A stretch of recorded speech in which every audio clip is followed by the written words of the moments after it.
when my daughter-in-law looked me dead in the eye and said, "This family doesn't need you anymore." I didn't cry, I didn't argue, and I didn't beg. I just set my teacup down, locked up my half of the house, and quietly made them pay for every single word. "This family doesn't need you anymore," Vanessa said, looking me dead in the eye. My son, Garrett, sat right next to her, staring at his laptop and staying completely silent, acting like none of this had anything to do with him. It was just a regular Tuesday evening in our house in Naperville, Illinois. I had just cleared the table, loaded the dishwasher, and was looking forward to sitting on the couch with a hot cup of chamomile tea. Instead, I was standing in the kitchen listening to my daughter-in-law completely redesign my life in a totally calm, almost business-like tone. She explained that starting next month, my master bedroom on the second floor was going to be the kids' new playroom. She suggested I move into the small bonus room over the garage since I barely used any space anyway. As I just stared at her in silence, Vanessa's mother, who was visiting, nodded along in approval. They honestly thought a 65-year-old widow like me would burst into tears, start begging, or quietly slink away into a corner. But they didn't know me at all. I didn't feel the urge to scream. Instead, everything in my head became crystal clear. This house still legally belonged to me, 50% of it anyway. Left to me after my husband passed away 5 years ago. Garrett had inherited the other half. And ever since they moved in 2 years ago, I had been stepping back bit by bit to give the young family space. I paid for the groceries, did the laundry, and basically acted like an unpaid, invisible housekeeper. That had been my mistake. Vanessa's smug little smirk told me everything I need to know. They took my kindness for weakness. I slowly set my teacup down and looked at Garrett one last time, but he avoided my eyes. Right then and there, I made a decision that would change everything. And they didn't have a single clue. I slept surprisingly well that night. At exactly 6 o'clock the next morning, I put on my coat and walked down to the local bakery, just like I did every day. But today, I only bought 2 pastries strictly for myself. When I got back, Vanessa was sitting in the kitchen, obviously waiting for the breakfast table to be set like usual. I walked right past her without a word, sat by the small window in the hallway, and ate my breakfast alone. She gave me a confused, annoyed look, but didn't say anything. Afterward, I went straight to my room and pulled the thick accordion file out of my closet. Inside were all the important documents: my husband's will, the deed, and the official property division agreement. The house was technically a legal duplex, split into 2 separate living units with their own independent electric and water meters. Up until now, we had just been splitting the bills informally, or rather, the utilities were auto-drafted from my account. And Garrett was supposed to give me his half in cash, which he had forgotten to do for months. I sat at my desk and ran the numbers down to the penny. Vanessa thought I was financially dependent on them because my Social Security check wasn't huge. What she didn't know was that I had a separate high-yield savings account my husband had set up for me. It was more than enough to start a fresh chapter. I wrote out 3 letters to the utility companies and the city office, requesting a strict separation of the accounts. Starting next month, everyone would pay exactly for what they used. As I sealed the last envelope, I heard Garrett's car pull into the driveway. It was time for the first real boundary that afternoon. I brought my husband's old toolbox up from the basement. Garrett was sitting in the living room watching TV while Vanessa was out grocery shopping. He looked up briefly as I started working on the interior door in the main hallway with a screwdriver. "What are you doing?" "Mom?" he asked casually. "I'm installing a deadbolt," I replied calmly, not missing a beat. "According to the property deed, the upper floor is my private apartment. Starting today, I'd like some privacy." Garrett let out a nervous chuckle. "Come on, Mom. We're family. Why are you locking yourself away?" "Because this family doesn't need me. Remember," I said, looking him straight in the eye as I tightened the final screw. His face turned bright red, and he quickly looked back down at his phone. When Vanessa came home 2 hours later with the kids from daycare, she tried to carry the laundry baskets up into my area like she always did. She pushed against the doorknob, but it didn't budge. I cracked open the small hallway window next to it. "Your laundry is going to need a new home. Vanessa, I'm using my space exclusively for myself from now on." She stared at me, completely flabbergasted. "You can't do that. Where are the kids' clothes supposed to go? That's for you two to figure out," I said quietly. Sliding the window shut and turning the lock, for the first time in years, I enjoyed absolute peace and quiet in my own space. No stray toys, no muddy footprints. But this was only the beginning. I could hear them arguing furiously downstairs, but nobody dared to knock on my door. Thursday was normally the day I did the big grocery run for the whole house. I drove to the supermarket, but I only bought non-perishable items that I could easily store in the small kitchenette upstairs. When I got back, I ran into Vanessa in the shared entryway. She gave me a triumphant look. "Garrett told me you separated the utility bills. That's fine by us. But just so you know, we won't be cooking for you anymore." She clearly thought this would hurt me. I just offered a faint smile. "That works out perfectly. I've been meaning to change up my diet anyway." Later that evening, when she opened the big refrigerator downstairs, the one I usually kept stocked to the brim, she found nothing but empty shelves. There was only a stick of butter and a carton of yogurt that belonged to her. No milk for coffee, no deli meat for Garrett, no fresh fruit for the kids. 10 minutes later, Garrett knocked on my door. He looked incredibly stressed. "Mom, didn't you go shopping? The kids are hungry and there's literally nothing in the house." I opened the door just a crack. "I bought groceries for myself." "Garrett, you're both adults. The grocery store down the street is open until 10. "But you've always—" he stammered. "That was before," I interrupted softly. "Before. I thought I was a valued member of this family. Now I know better. Enjoy your dinner." I shut the door. Downstairs, I heard Vanessa yelling, followed by the jingle of car keys. They had to drive out in the dark just to get basic groceries.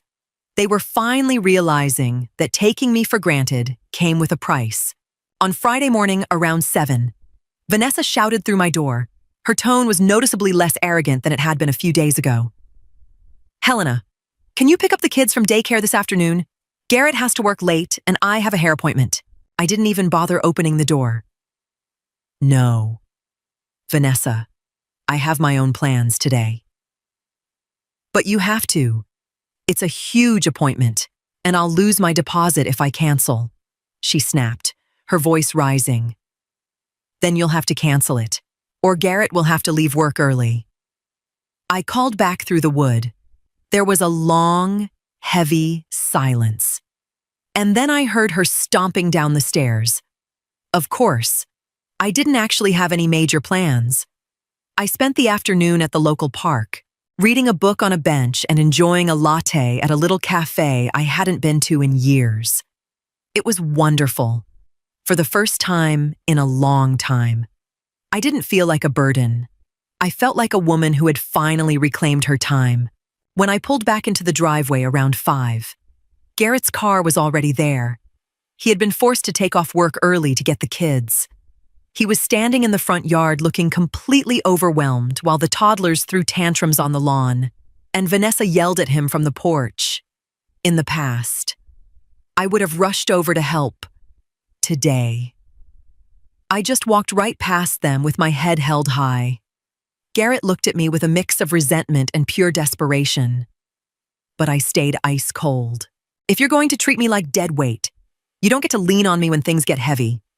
While I was making dinner, my phone rang. It was the real estate agent I had called the day before. "If you enjoy spending time with quiet revenge, we would like to make a small request. Our team works carefully to select, edit, review, and produce each story. While AI tools may assist some parts of the process, every story is ultimately guided and checked by real people who care deeply about the quality of what we share. Since our YouTube monetization is not currently active, some viewers have asked whether there is another way to support the channel. If you feel comfortable doing so, you can support Quiet Revenge with the cost of a small cup of coffee. Patreon https://www.patreon.com/Quiet Revenge Family. Ko-fi https://quo-fi.com/Thestry Family. PayPal https://www.paypal.com/paypalm/Han Whether you choose to contribute or simply continue watching, we are sincerely grateful for your time, kindness, and support. The agent, Mr. Vance, was a sharp, professional man in his mid-50s. He arrived on Saturday morning while Garrett and Vanessa were still asleep. I showed him around my second-floor unit, pointed out the separate meters, and handed him the deed. The location is excellent, and the house is in great shape, he noted, nodding approvingly. Selling your half is legally very straightforward. Since this is zoned as a duplex with separate entrances, you can sell your portion to an outside buyer whenever you want. Your son has the right of first refusal, but if he can't buy you out, we can list it on the open market. I nodded. That was exactly what I wanted. I didn't want to ruin my son, but I needed to pull my equity out. My half of the property was worth about $280,000. With that money, I could easily buy a beautiful, maintenance-free condo downtown and still have plenty left over to travel. As Mr. Vance and I walked down the stairs, Garrett came out of the kitchen in his sweatpants. He froze when he saw the man holding a clipboard. "Who is this? Mom?" he asked, his voice rough. "This is Mr. Vance. He's assessing the property so I can list my half for sale," I said, casually as I walked by. Vanessa, who had overheard from the kitchen, came rushing out. "What do you mean? Sell? You can't just let some random stranger move in here. This is our house." "It's my half of the house, Vanessa," I corrected her politely. "And since I'm just dead weight around here, I've decided to take my weight elsewhere. You're more than welcome to buy me out. Mr. Vance will send over the formal paperwork." Vanessa's face went completely pale. She knew damn well they were drowning in credit card debt. The next 2 weeks were filled with a heavy, uncomfortable silence. Vanessa stopped trying to look at me, and Garrett avoided me whenever possible. They were clearly trying to play chicken with me, hoping I would change my mind or that it was all just an empty bluff to scare them. But I didn't waste any time. I used those days to pack up my personal belongings, organize old photo albums into bins, and donate clothes I didn't need anymore. Every box I taped up felt like lifting a heavy weight off my chest. I realized just how much energy I had wasted over the last 2 years trying to keep everyone else happy. One afternoon, I ran into Garrett alone by the mailbox.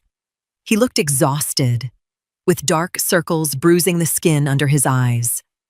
"Mom, do we really have to take it this far?" he asked quietly. "Can't we just sit down and talk?" We did talk. "Garrett," I said, keeping my voice steady. "Vanessa made it perfectly clear how she felt about me being here, and you agreed with her through your silence. I'm just doing what's best for everyone." "She didn't mean it like that," he muttered, offering a weak defense. "She meant exactly what she said. And you know it," I replied, taking my mail and walking back inside. My sympathy had completely run dry. When you choose to stay silent during the moments that matter, you have to live with the consequences of that silence. The next day, Mr. Vance sent the official intent to sell notice to Garrett. They had exactly 14 days to match the offer. The clock was ticking. By the 11th day of the notice period, the pressure became too much for them to bear. It was a rainy Wednesday evening when Garrett knocked timidly on my door. Vanessa was standing right behind him, and she looked like a completely different person. There wasn't a trace of the arrogant woman from 3 weeks ago. "Can we please come in?" Garrett asked in a near whisper. I stepped aside, letting them into my neat, half-packed living room. They sat down on the edge of the sofa, and Vanessa held a manila folder tightly in her lap. "Mom," Garrett started, "we went to the bank. We can't buy out your half. The interest rates are too high right now, and our debt-to-income ratio isn't good enough to get another $280,000 mortgage." "I figured as much," I replied calmly, pouring myself a glass of water. Vanessa took over, her voice trembling slightly. "Helena, if you sell to a stranger, we don't know who is going to move in up here. If it's a loud family or someone awful, our lives downstairs will be miserable. Please, let's find another way. We can start paying you some rent for your room." I almost had to laugh at the sheer audacity. "Vanessa, you called me a burden 3 weeks ago. Now you're asking me to leave my entire net worth tied up in this house just to protect your lifestyle. That's not going to happen." "We're sorry," Vanessa blurted out. Tears welled up in her eyes, but I could tell they were tears of panic, not genuine regret. "I'm sorry. I was just stressed out." "Apologies don't change the numbers," I said coldly. "I already have a serious cash buyer, an older retired couple from out of town. They're ready to close." The couple, the Harpers, were incredibly pleasant people. They were looking for a quiet place to downsize and had absolutely no issue with a young family living downstairs, as long as the property lines and responsibilities were crystal clear. The closing date with the notary was set for the following Friday, the evening before. I asked Garrett to come upstairs one last time. I explicitly told him Vanessa wasn't invited. I wanted to handle this strictly with my son. I laid a legal agreement on the table that I had drawn up. "This is your final notice. Garrett," I said, pushing the paper toward him. "I'm signing the house over to the Harpers tomorrow, but I had my agent include a strict addendum regarding the shared basement and backyard usage. If you or Vanessa violate these boundaries, the Harpers have the right to build a dividing fence and partition the basement entirely at your expense. Furthermore, you will wire me the $4,500 in unpaid utility bills you owe me from the past year by tomorrow morning. If that money isn't in my account, I won't sign with the Harpers. Instead, I'll lease this upper unit to a group of local college students, and you know exactly what that will do to your peace and quiet." Garrett swallowed hard, staring at the breakdown of the numbers.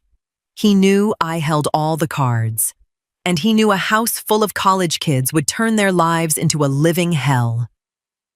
"I'll do the transfer tonight," he said quietly, his hand shaking as he signed the addendum. I took the paper, slipped it into my purse, and knew the battle was won. 3 months later, I was sitting on the balcony of my brand new condo on the 3rd floor of a modern building in downtown Naperville. The view overlooked the bustling streets below, and I could hear the faint, pleasant hum of the weekend farmers market. My new place was bright, modern, and best of all, it was entirely mine. The move had been completely seamless. The Harpers had moved into the old house right on schedule. And according to one of my old neighbors, Vanessa had become incredibly quiet and polite. It turned out Mr. Harper was a retired military man who didn't hesitate for a single second to enforce the property rules and HOA guidelines. Garrett calls me about once a week now. He asks how I'm doing and occasionally invites me out for coffee. I accept every now and then, but I keep my distance. I don't go back to their house when we do see each other. We meet at a neutral spot downtown. Our relationship is more like a polite business arrangement now, cordial, distant, and completely stripped of any false illusions. Vanessa is never present at these meetings, which suits me just fine. They learned the hard way that respect isn't an optional luxury you can strip away from someone just because you think they've outlived their usefulness. I took a sip of my fresh coffee and breathed in the warm afternoon air. I wasn't a burden, and I certainly wasn't dead weight. I was a completely free woman who took control of her own destiny the moment they tried to push her aside. And that feeling of freedom was worth every single penny. If you enjoy spending time with quiet revenge, we would like to make a small request. Our team works carefully to select, edit, review, and produce each story. While AI tools may assist some parts of the process, every story is ultimately guided and checked by real people who care deeply about the quality of what we share. Since our YouTube monetization is not currently active, some viewers have asked whether there's another way to support the channel. If you feel comfortable doing so, you can support Quiet Revenge with the cost of a small cup of coffee. Patreon https://www.patreon.com/Quiet Revenge Family. Ko-fi https://ko-fi.com/Thestry Family. PayPal https://www.paypal.com/paypalm/Kanhuangmin. Whether you choose to contribute or simply continue watching, we are sincerely grateful for your time, kindness, and support.